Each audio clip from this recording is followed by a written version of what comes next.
welcome to Coffee with Bee. I have a very special guest with me today. For those of you who are not familiar with Simoné Kruger, she's going to tell us all about herself. I'm a para-athlete, so I do discus for the F38 class, which is cerebral palsy. It's a brain injury. She's being modest though. She's a Paralympian. She did represent South Africa in Tokyo, alright? Yes. Can you tell us a bit more about that? It was a difficult competition. We were going for something big in that competition already, but for some reasons the weather conditions weren't on the day that I had to compete. It rained so hard, it felt like you competed in a swimming pool. We've learned lessons that I think are really important for now, definitely. So I think if we look back at it now, if it didn't happen like it happened then, we wouldn't be where we are today.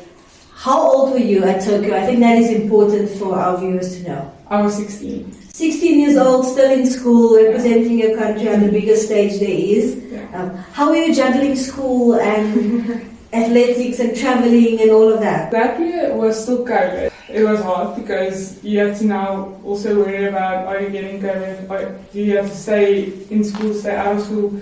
But because with the Paralympics you had to quarantine like 3 weeks beforehand, my school actually let me stay like at home for like the 2-3 weeks that we had to quarantine before we had to go. So I did most of my schoolwork actually from home still, and also I trained in the afternoons, but there wasn't a lot of people allowed to be on. I also had to force myself to balance the two out because both of them are important. Yes. I think school and sports definitely at that time was equally important.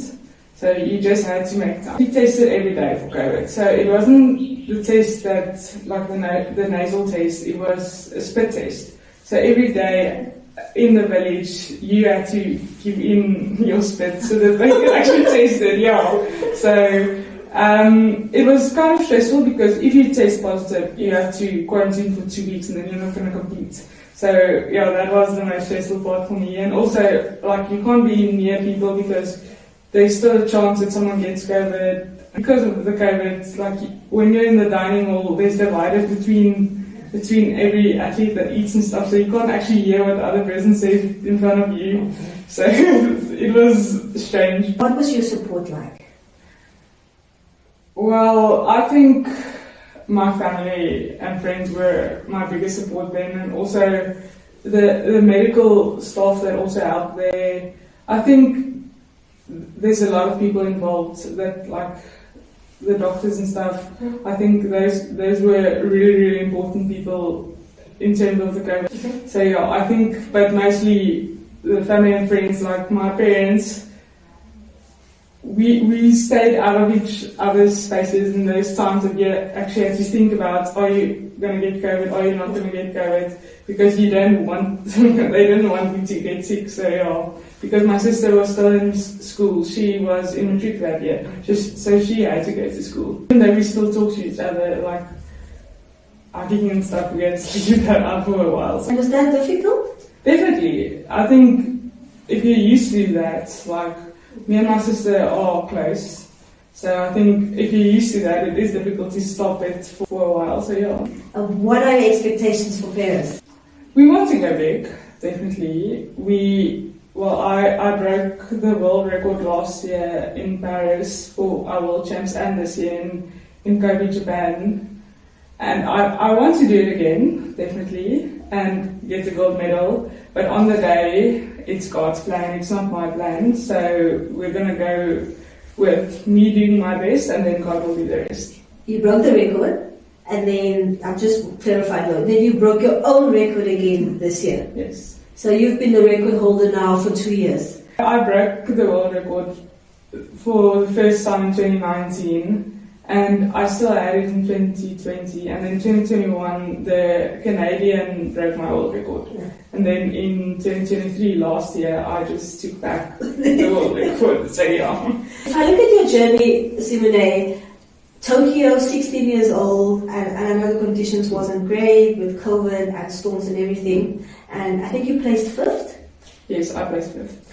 And so from there, placing fifth till now, with being the record holder and going for gold, what was that journey like in terms of training, both physically, mentally, all that? Because I can just see, I can almost see you, and you can correct me, going like, I'm changing this for the next one, going for it, and then putting things in place. What was those things you put in place? What was the training like? Well, the training reasonably stayed the same because I get older, I get stronger, you get more, well, the more experience you have, the better you get. So I think reasonably the training stayed the same, but we learned a lot of lessons from Tokyo till now. For example, when we were in Tokyo, I made the mistake of taking brand new tackies. And I've actually learned from previous competitions that if it rains, you have to take old tackies because the discus shoes are normally too slippery to throw in when it rains. So you take older shoes to compete in. And I made the mistake of taking brand new ones, and the grip was too much to actually turn normally on the circle. And now we have specific rain shoes that actually work for rainy conditions. So I think in those circumstances we learn a lot of lessons.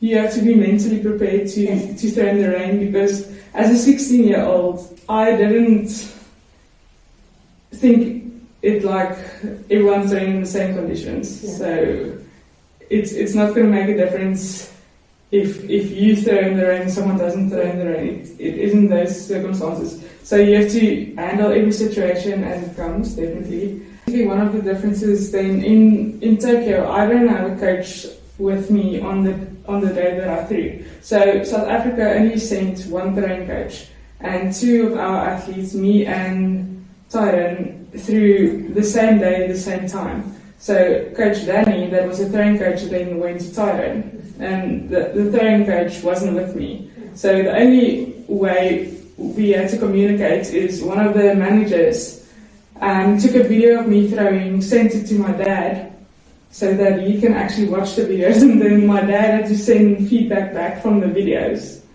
So that was one of the challenges also. And the previous two competitions, the two world champs, my dad was with us as a personal coach. So he didn't stay with the team, but he was there at the competitions. So I think that was also one of the biggest differences. Yeah, just that support and that constant person that's walking this journey with you. Having that person that actually knows you as an athlete better than anyone, I think that helped a lot. Your dad, did he also do discus?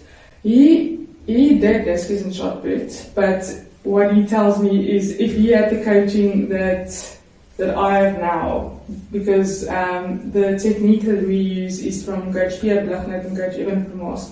Coach Pierre recently passed in December, but we use their technique, and he said if he had this type of coaching that I had now, he would have been so much better. And it makes sense because Coach Pierre's technique actually really works. I think if I didn't have this technique, I wouldn't have gone that far. So how did you come to also participate in those sports? My grandpa took my sister to do shot put just for fun on the grass area, and I wanted to do it with her because I didn't want to be left out. So I actually started with her. She was 10 at that time, I was 8.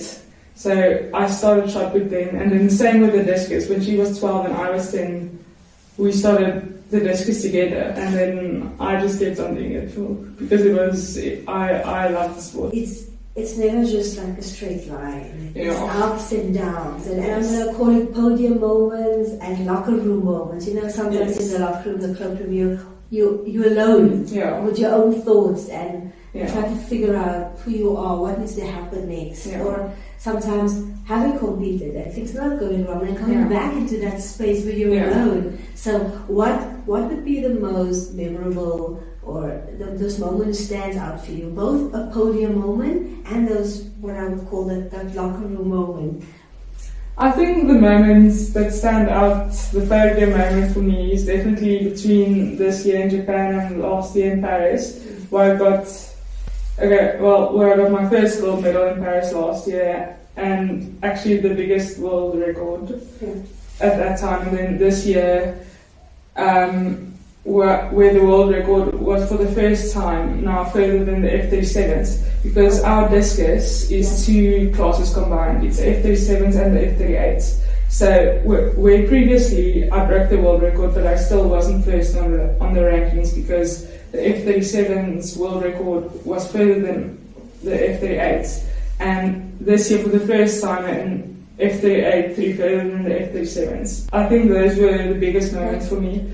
But even though in Tokyo we learned a lot of lessons and I still felt calm about the situation, I think it was still one of the most locker room moments for me, because we went for something big and it didn't happen. And I personally think if in South Africa, because athletics isn't such a big sport as, for example, rugby or soccer or cricket, my 5th place meant it was a disappointment in their eyes. So normally people would say, you did good, you were 5th in the world. It doesn't happen as it should. Disappointment normally comes when there was an expectation, and if I hear correctly, there was a podium medal expectation, and then which wasn't met. So then that normally causes that disappointment. Definitely, because maybe 3-4 days before the competition, even in the training, I still threw 38-39 meters in training, and it didn't happen on the days. The situations were different, and even before we went to Japan, every class you walk into, someone was going to ask you, are you going to win the gold medal? And I didn't know how to feel about it. And the one afternoon I told my mom about it and I just cried because I didn't know how to feel. It was so much pressure. And as a 16-year-old, you would actually think like you're just going to be there to enjoy it. And there was so much pressure that I just couldn't take it later. And the one afternoon my dad said to me, let's go and sit in the circle and just pray about it. And then afterwards, we just gave the whole dream to God. So it didn't work out like that. And then 2 days later, in 2 days in a row, well, 2 nights in a row, I got a dream. The one was where I was throwing the gold for a gold medal, and I got the gold medal. And the second one was I was going to throw a 38 meter, and it didn't happen in Japan how it happened in the dreams. But we really thought it was like dreams from God. And then last year, those dreams happened exactly how I showed in the dreams. Going in again now, being able to throw that 38, and I think the record now is 38.82. Yes. So the expectation is there again. Yeah. And dealing with that and saying, I always want to say, just let it go. Yeah. Stick to your processes. Yes. Because you know how to throw a 38. Yes. Yeah. Just do that. Yes. And we hope that you land on that 38 again. But if not, we as a country, we appreciate you. We're thankful for the efforts that you put in. Those who are in sport, we know what it takes, and the effort and the drive and the trainings and the sacrifices. And so when you make the team, that's... From South Africa, and Simoné Kruger of the Republic of South Africa, Simoné Kruger. 19-year-old, with such a fluid action, throwing a Paralympic record of 38.70, displacing Rosa Castro of Mexico's 33.73, set in Tokyo by almost 5 meters, a new Paralympic record. Gold to the gracious, happy Kruger. La dernière fois ici à Paris.